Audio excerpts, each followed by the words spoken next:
আরে ইরফান, তুই এখানে লুকিয়ে আছিস কেন? আমি তো ভয় পেয়ে গেছিলাম। মায়ের বয়ফ্রেন্ড ওই যে ওই খাটের চিপাতে লুকিয়ে আছে। কি হলো? তোমরা বাপ ছেলে মিলে কি এত কথা বলতেছো? কি বলতেছিস তুই এইসব কথা? বাবা আমাকে না বিশ্বাসে কাজের মালিককে জিজ্ঞেস করো। কি হলো?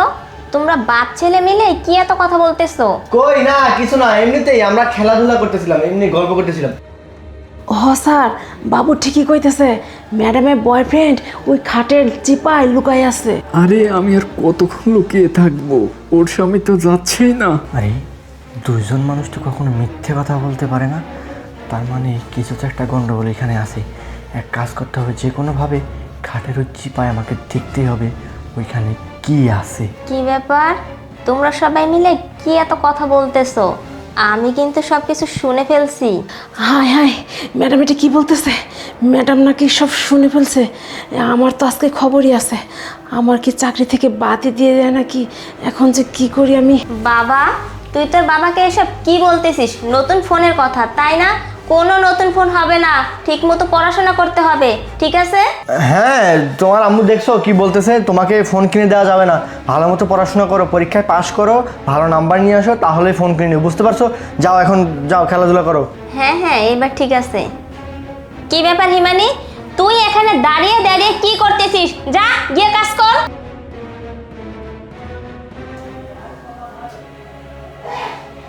কাজের মহিলাকে আর আমার ছেলেকে তো এবার বের করে দিলাম, কিন্তু আমার স্বামীকে কিভাবে বের করে দিব? ওকে বের করে দিতে পারলেই তো আমি আমার বয়ফ্রেন্ডকে বের করতে পারবো। কি ব্যাপার নয়ন, তুমি সেই কখন থেকে এখানে বসে আছো? তুমি অফিসে যাবে না? যাও তাড়াতাড়ি অফিসে যাও, দেরি হয়ে যাচ্ছে তো। ও, আমি এখানে বসে আছি, এটা তোমার ভালো লাগতেছে না তাই না? সেজন্য তাড়িয়ে দিচ্ছ আমাকে এখান থেকে। ঠিক আছে, তুমিই থাকো, আমি যাই, রেডি হই।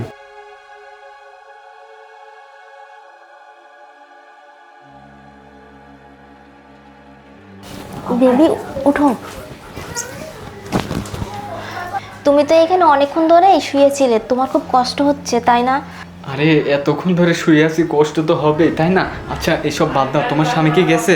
আসলে কি বলবো বেবি, আমার স্বামী আর আমার ছেলে রুম থেকে বেরোতেই চাচ্ছিল না, অনেক কষ্টে বের করছি।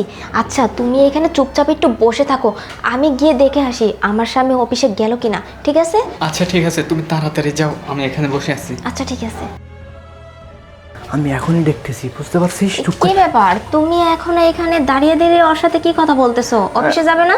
হ্যাঁ, অফিসে যাবো, আসলে আমার আবার ভিতরে একটু কাজ আছে, তো ওই ড্রেসিং টেবিলের সামনে একটু দরকার আছে, সেজন্য আমি একটু কথা বলতেছি, আসতেছি আমি, যাও, চলে যাচ্ছি। আচ্ছা ঠিক আছে। আচ্ছা ঠিক আছে। আমিরুল শোনো না, আমার স্বামী রুমে চলে আসতে, তুমি তাড়াতাড়ি একটু কি লুকাও। বলো তুমি? হ্যাঁ হ্যাঁ, আরে বেশি কথা বলো না, পর্দার নিচে এখানে লুকাও, একদম চুপ, একটা কথাও বলবা না। তুমি চলে আসছো? হ্যাঁ, আমি চলে আসছি। ও আচ্ছা, আমি আমার অফিসের ব্যাগটা খুঁজে পাচ্ছিলাম না, কোথাও দেখছো কি তুমি? ব্যাগ ব্যাগ তো এই রুমে নেই, ওই রুমে, ওই দিকে কি ব্যাগ থাকবে? না, আসলে ঘরের মধ্যে নাকি একটা বড় ইঁদুর আছে, আমি ইঁদুরটাকেও খুঁজতেছি। কি বলতেছো? ঘরের মধ্যে ইঁদুর কই? আমি তো কখনো দেখিনি। কি উল্টাপাল্টা কথা বলতেছো? শোনো না নয়ন, দেখো তুমি অযথাই সময় নষ্ট করতেছো, তোমার অফিসে লেট হয়ে যাচ্ছে, যাও। এদিকে কি দেখতেছো?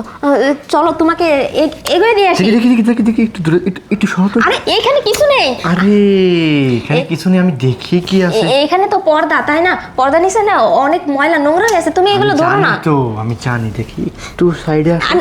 না এই যে বের হয়েছে, এই বিয়াদব, কি রে তুই আমার রুমে কি করতেছিস? এ কোথা থেকে আসছে আমি তো জানি না মনে। তুই জানিস না মানে? তুই ওকে নিজে এখানে লুকিয়ে রাখছিস, এইখানে লুকিয়ে রাখছিস, পর্দা নিচে ঢুকাইছিস। আমার ছেলে আমাকে তখন সব সত্যি কথা বলে দিয়েছে। আমি তো ভাবছিলাম তুই সব শুনে ফেলছিস, কিন্তু তুই শুনিসনি আমার ছেলে আমাকে কি বলছে। বেয়াদব কোথাকার, লজ্জা করে না? তোর নিজের ছেলে হয়ে তোর পরকিয়া ধরতেছে, তুই বাড়িতে বয়ফ্রেন্ড নিয়ে আসছিস, তোর নিজের ছেলে বলতেছে এই কথা। এর থেকে ভালো গলায় তোড়ে দিয়ে মর। মুখ দেখাস কিভাবে? হ্যাঁ, সমাজে মুখ দেখাস কিভাবে? সি, ঘেন্না করতেছে তোর প্রতি আমার, তোকে দেখলে আমার ঘেন্না করতেছে। আমি আমার ছেলেকে নিয়ে বাইরে যাচ্ছি, কি করবি না করবি জানি না, তবে এসে যেন তোকে না দেখি। পারলে গলায় দড়ি দিয়ে মর। ন- ন- ন-